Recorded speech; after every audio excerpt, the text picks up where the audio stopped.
Now, 4:30 on WKYT this morning, a man sits behind bars after police say he was caught by the homeowner during an attempted robbery.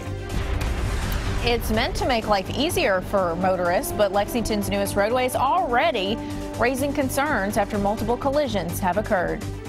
And hundreds of classmates and friends gathered last night to pray for a teenager as he fights for his life. Tracking, alerting, protecting. This is WKYT This Morning. Good morning to you. Welcome in. It is your Wednesday, and it's September 23rd, and just about 8.5 minutes ago it became fall. So welcome to fall. 8.5 minutes ago, huh? Good to know. I'm Bill Bryant. To be exact. Let's head over to Micah. I'm Rebecca Smith. Here he is. Good morning. Yeah, good morning. We're looking outside, 53 degrees. Pretty good start to the day. We're much warmer than where we were the past couple of days. Past couple of days are actually in the 40s. Now we're going to stay there in the 50s, even a 60-degree reading there in London. Today's forecast will be finishing off right there in the lower 80s, and some of us did finish off in the lower 80s yesterday, and we'll show you plenty of sunshine too. We'll get into your latest forecast in just a bit. All right, thank you. Let's get to the news. New this morning, we have learned that a Kentucky teenager has passed away after being injured in a crash back on Labor Day. Lincoln County Public Schools posted on Facebook that 18-year-old Ricardo Nunez died yesterday. He was a senior at Lincoln County High School. According to a Knoxville TV station, Nunez was riding in a car with 4 friends when they lost control on I-640 east of the city. None of the other teens were seriously hurt. School officials say a grief counselor will be on hand today for any students and faculty who need that. Also new this morning, a man is facing charges in northern Kentucky after he was caught during an attempted home invasion. That was in Carter County. 75-year-old Robert Ham was taking a nap in his home when he heard a loud noise. When he got up to investigate, he found a burglar ransacking his home. Ham says he was thankful that he had his rifle ready. He pointed the rifle at the burglar and made him lie on the floor until the police got there. I just laid the gun down on him and told him I'd blow him in two if he moved. I said, come in here. And I made him lay down here in the middle of the floor. I was wanting to shoot him real bad. I really wanted to shoot him. The suspect, Larry Lee Thompson, was taken into custody once police arrived. Ham says he has known Thompson since he was born, and this is not the first time he's been in trouble with the law. Thompson's sister says Larry Lee has recently been living in Richmond. Well, hundreds showed up to support a teen battling critical injuries. A vigil was held last night at the Montgomery County High School football field to pray for 16-year-old Aaron Williams. The former Montgomery County High School student crashed his car on the way to Bath County's homecoming Saturday night. WKYT's Monique Blair tells us more on how the event helped the teenager and his family. We ask you to bless our friend Aaron, if it be your will to bring him back to full health to his family and to his friends. As 16-year-old Aaron Williams continues to fight for his life at UK Hospital, those who love him came together to pray for his recovery. Yeah, I love him. He always makes me laugh. He's always got something funny to say. He's just fun to be around. Aaron was definitely an amazing kid. Everybody loved him. There's nobody out there that didn't like him. The Montgomery County Indians played their biggest rival Tuesday night, the George Rogers Clark Cardinals. But as the crowds came together to pray for Aaron Williams' recovery, there was no sign of rivalry. Whenever someone's hurting in the community, everybody comes together. Just keep it. And now Aaron's family and friends are asking for a little more help. They're selling shirts asking for a $10 donation in return. Every dollar will go straight to the Williams family. They're all amazing people.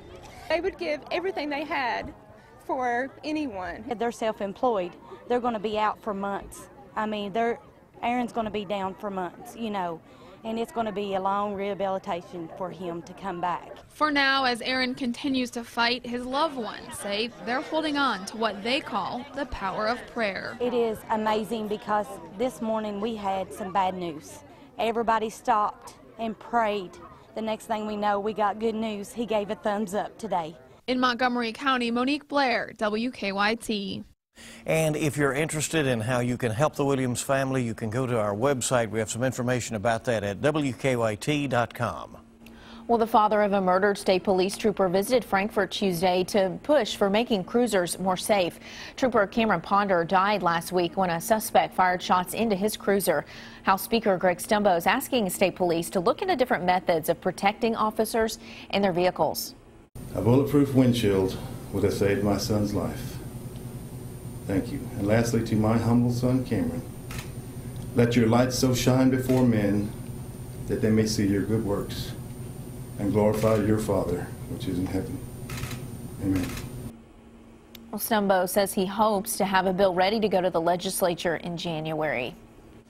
More than 100 people gathered in southern Kentucky to show their support for law enforcement. Officer Jimmy Hoskins with the U.S. Forest Service organized the Our Lives Matter event in Laurel County. It included the reading of 25 names, all of them American police officers killed in the line of duty since August 1st. The most recent being a Florida deputy who was shot to death yesterday. You know, it's very humbling when you hear those names and realize that they gave all for, you know, our communities and for our freedoms. The event ended with the crowd laying hands on the officers and praying for them. It's only been open for 2 days now, but safety is already becoming a concern on a new Lexington road. An extension of Citation Boulevard from Georgetown Road to Leestown Road opened Monday afternoon. So it hasn't been open very long, but since then, Lexington police say the intersection of Citation and Greendale has seen already at least 5 crashes, including one that sent a woman to the hospital last night. WKYT's Garrett Weimer looks at the concerns and what could be done to improve the intersection. It's supposed to make the commute easier. But drivers say the opening of Citation Boulevard has opened up a new set of problems at the intersection with Greendale Road. Seems to be causing more issues than what it is being useful. In fact, a handful of crashes in just a matter of hours.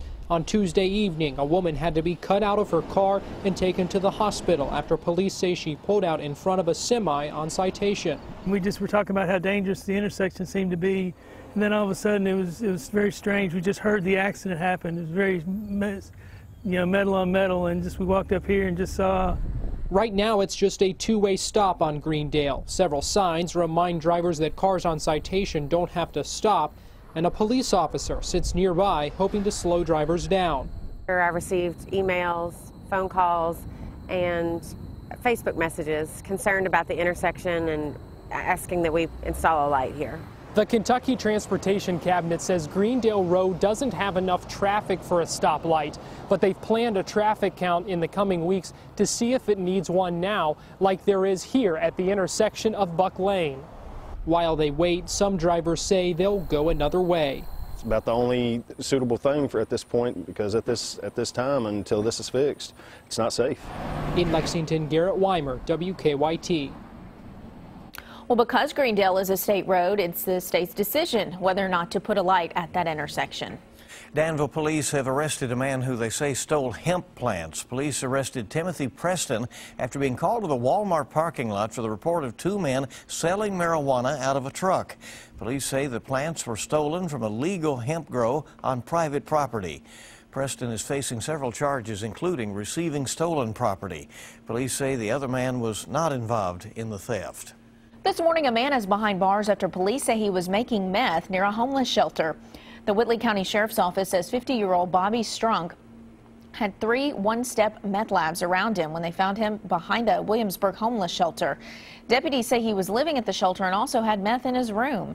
State police disposed of the labs and Strunk was taken to jail. The fate of a Laurel County man accused of killing his estranged girlfriend is now in the hands of a grand jury. Joseph Nestor is charged in the murder of Amber Decker. Her body was found in the woods near her home on the Laurel Clay County line. The home had been burned. Decker's family was in court yesterday as a judge waived the case to the grand jury. Now 4:39 on WKYT, and later tonight, 2 of the 3 candidates vying to be Kentucky's next lieutenant governor will take part in their first televised debate. State Representative Sandy Overly is running alongside Democrat Jack Conway.